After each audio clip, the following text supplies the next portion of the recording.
Hello friends, physics classes में आपका स्वागत है। क्वेश्चन है, एक इलेक्ट्रॉन व एक प्रोटॉन के बीच होता है। ऑप्शन है स्थिर विद्युत बल गुरुत्वाकर्षण बल की अपेक्षा अधिक प्रबल होता है, बी गुरुत्वाकर्षण बल स्थिर विद्युत बल की अपेक्षा अधिक प्रबल होता है, सी दोनों की प्रबलता समान होती है, डी उपरोक्त में से कोई नहीं। तो इसका आंसर होगा ई, स्थिर विद्युत बल गुरुत्वाकर्षण बल की अपेक्षा अधिक प्रबल होता है। नेक्स्ट क्वेश्चन है, किसी चालक में प्रवाहित धारा 4 एम्पीयर है तो 1.5 मिनट में प्रवाहित आवेश की मात्रा होगी। ऑप्शन है 60 कूलाम, बी 160 कूलाम, सी 260 कूलाम, डी 360 कूलाम। तो इसका आंसर होगा डी 360 कूलाम। कैसे वो जान लीजिए। हमें दिया है आई बराबर 4 एम्पियर तथा समय स्मॉल टी बराबर 1.5 मिनट। इसे हम सेकंड में बदल लेंगे तो हो जाएगा 1.5 गुणे 60 सेकंड, गुणा कर लेंगे तो 90 सेकंड आ जाएगा। अब हमें क्यू निकालना है तो क्यू बराबर हमारा सूत्र होता है आई टी। आई का मान रख देंगे 4 और टी का मान 90, गुणा कर देंगे तो हो जाएगा 360 कूलाम, जो ऑप्शन डी है। नेक्स्ट क्वेश्चन है, निर्वात में स्थित दो आवेशों के बीच आकर्षण बल कैपिटल एफ है। यदि दोनों आवेशों के बीच का माध्यम कांच जिसका परावैद्युतांक k बराबर 6 हो तो आकर्षण बल हो जाएगा। ऑप्शन है कैपिटल एफ, बी 6F, सी F/6, डी 0। तो इसका आंसर हो जाएगा सी F/6। कैसे वो जान लीजिए। चूंकि हमें दिया गया निर्वात में लगने वाला बल कैपिटल एफ है और जो बल का मान होता है वह परावैद्युतांक के व्युत्क्रमानुपाती होता है, अतः जो कांच के माध्यम में लगने वाला बल है वह F/6 होगा। नेक्स्ट क्वेश्चन है, वायु में स्थित दो आवेशों के बीच प्रतिकर्षण बल कैपिटल एफ है तो निर्वात में प्रतिकर्षण बल होगा। ऑप्शन है F/3, बी F/2, सी F, D 2F।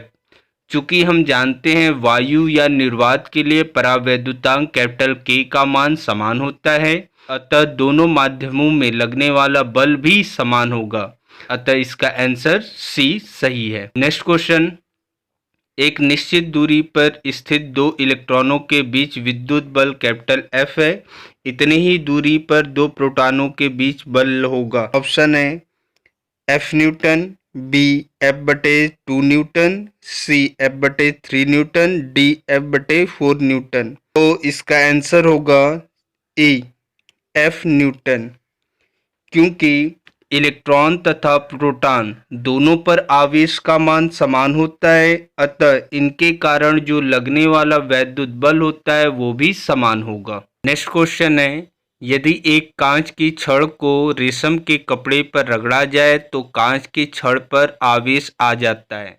Option ऋणावेश, B धनावेश, सी अपरिवर्तित, डी आवेश रहित। तो इसका आंसर होगा बी धनावेश। कि हम जानते हैं जब कांच की छड़ को रेशम पे रगड़ा जाता है तो कांच की छड़ से कुछ इलेक्ट्रॉन निकलकर रेशम पे चले जाते हैं। अब चूंकि कांच की छड़ से कुछ इलेक्ट्रॉन निकलते हैं, इस कारण इस पर धनावेश आ जाता है।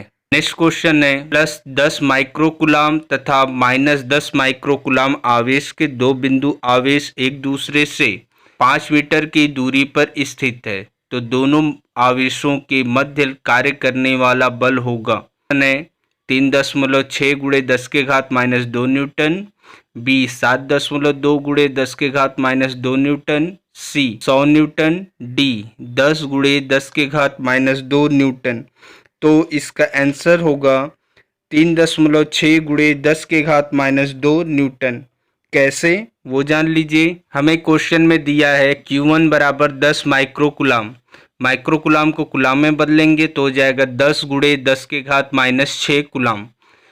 Q2 बराबर -10 माइक्रोकुलाम, अतः 10 गुणे 10 के घात -6 कुलाम। यहाँ पे बल निकालने के लिए आवेश का चिन्ह हम नहीं लेते हैं, अर्थात जो +10 या -10 दिया है दोनों का मान धनात्मक ही रखा जाता है तथा इनके बीच की दूरी r बराबर 5 मीटर दिया है।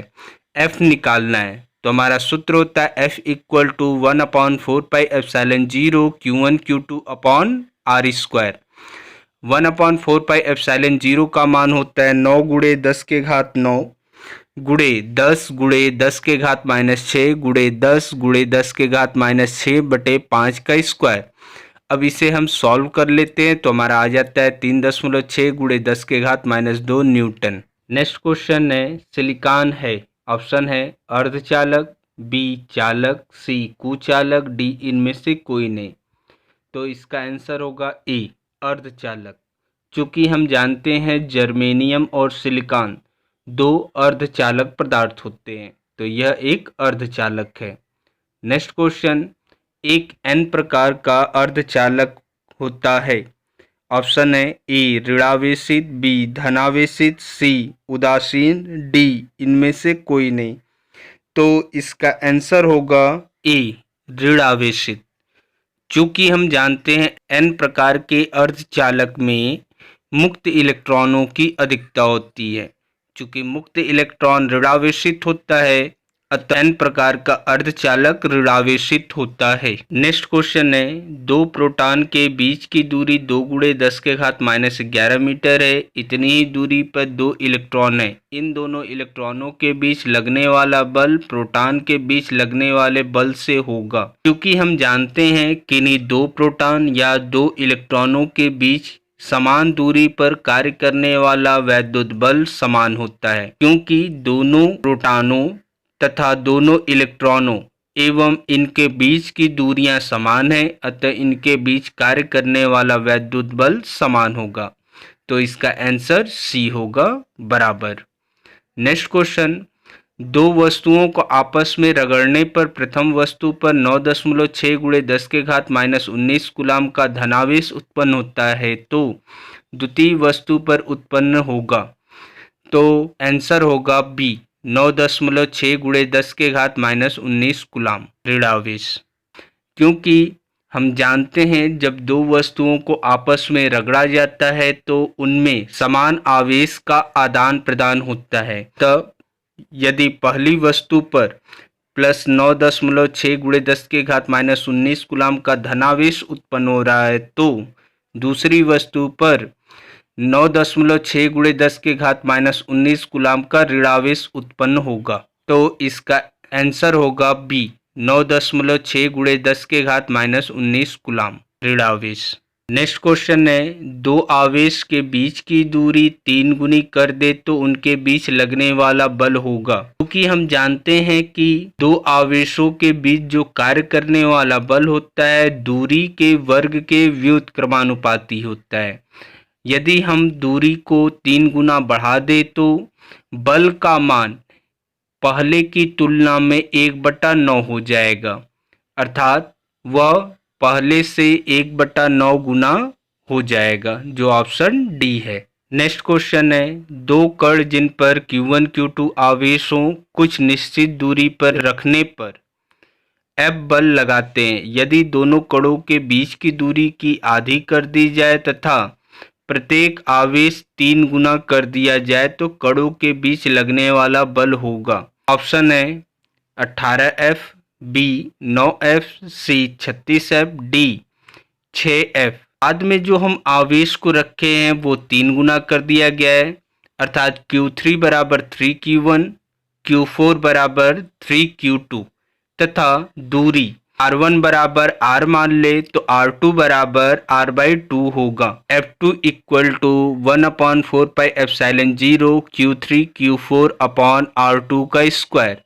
अब यहाँ पे हम मान रख देते हैं तो हमारा मिलता है 1/4πε0 3Q1 इंटू 3Q2 बटे 1/2 R का होल स्क्वायर। सॉल्व कर लेते हैं तो हमारा मिल जाता है 1/4πε0 3 गुणे 3 गुणे 4 Q1 Q2 upon R square. अब चूंकि हमें दिया गया है 1/4πε0 Q1 Q2 upon R square बराबर कैपिटल F, तो हमारा हो जाएगा 36 कैपिटल F, जो ऑप्शन सी है। अतः इसका आंसर सी होगा 36F। नेक्स्ट क्वेश्चन है, एक प्रोटॉन तथा एक इलेक्ट्रॉन को एक दूसरे के समीप लाने पर उनकी स्थितिज ऊर्जा होगी।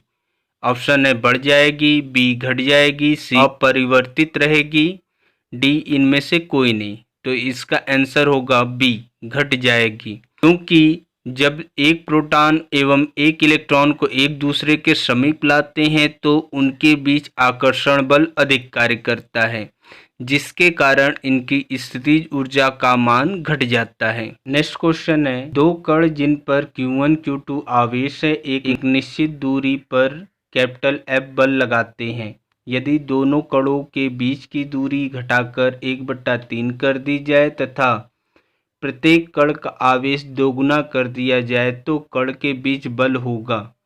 ऑप्शन है ए 4F, बी 36F, सी 8F, डी 2F। तो इसका आंसर होगा बी 36F। कैसे वो जान लीजिए। हमें दिया है दूरी पहले की तुलना में 1/3 कर दी जाती है, अतः R2 बराबर 1/3 R1, Q3 बराबर 2Q1 तथा Q4 बराबर 2Q2। अब हमें F2 निकालना है, तो F2 बराबर सूत्र है 1/4πε0 Q3 Q4 upon R2 square. तो अब यहाँ पे मान रख देते हैं और सॉल्व करते तो हमारा आ जाता है 36 कैपिटल F। नेक्स्ट क्वेश्चन है, ताप बढ़ाने पर चालकों की विशिष्ट चालकता हो जाती है। ऑप्शन है घट जाती है, बी बढ़ जाती है, सी शून्य हो जाती है, डी स्थिर हो जाती है। तो इसका आंसर होगा ए घट जाती है। नेक्स्ट क्वेश्चन, एक वस्तु में 8 इलेक्ट्रॉन सामान्य अवस्था से कम तथा दूसरी में 10 इलेक्ट्रॉन सामान्य अवस्था से अधिक है। इनको आपस में मिलाने से संयुक्त वस्तु होगी। ए धनावेशित, बी उदासीन, सी ऋणावेशित, डी इनमें से कोई नहीं। तो इसका आंसर होगा सी ऋणावेशित। कैसे वो जान लीजिए। हमें दिया है एक वस्तु में 8 इलेक्ट्रॉन सामान्य अवस्था से कम है तथा दूसरी में 10 इलेक्ट्रॉन अधिक है। जब दोनों को मिला देते हैं तो जो कम वाला होता है वो अधिक से ले लेता है, तो 8 इलेक्ट्रॉन वो ले लेगा, 2 इलेक्ट्रॉन एक्स्ट्रा बच जाते हैं। अर्थात जब उन्हें आपस में मिलाते हैं तो संयुक्त वस्तु में 2 इलेक्ट्रॉन सामान्य से अधिक होगा, जिसके कारण वस्तु पर ऋणावेश आ जाता है, अतः वह ऋणावेशित हो जाएगा। नेक्स्ट क्वेश्चन है, 2 माइक्रोकुलाम तथा -0.1 मिलीकुलाम के आवेश एक दूसरे से 30 सेंटीमीटर की दूरी पर रखे हैं। इनके बीच लगने वाले बल का मान चिन्ह सहित बतलाइए। ऑप्शन है 5 न्यूटन, बी -2 न्यूटन, सी 2 न्यूटन, डी -5 न्यूटन। तो इसका आंसर क्या होगा वो आप हमें कमेंट बॉक्स में बताएंगे। नेक्स्ट क्वेश्चन, एक धनावेशित छड़ धागे से लटकी गोली के समीप लाए जाने पर गोली को आकर्षित करती है, तो हम निश्चित रूप से कह सकते हैं गोली ऋणावेशित है, गोली उदासीन है, गोली धनावेशित है। जानकारी अपूर्ण है, अतः कोई निष्कर्ष नहीं निकल सकता है। तो इसका आंसर होगा ए गोली ऋणावेशित है, क्योंकि हम जानते हैं कि दो विपरीत आवेश एक दूसरे को आकर्षित करते हैं। अतः छड़ पर यदि धनावेश है तो गोली पर ऋणावेश होगा, जिसके कारण वह एक दूसरे को आकर्षित करेंगे। वीडियो को अंत तक देखने के लिए धन्यवाद। जो चैनल पर नया, चैनल को सब्सक्राइब कर ले, नोटिफिकेशन बेल ऑन कर ले तथा लाइक, शेयर एवं कमेंट करना ना भूलें।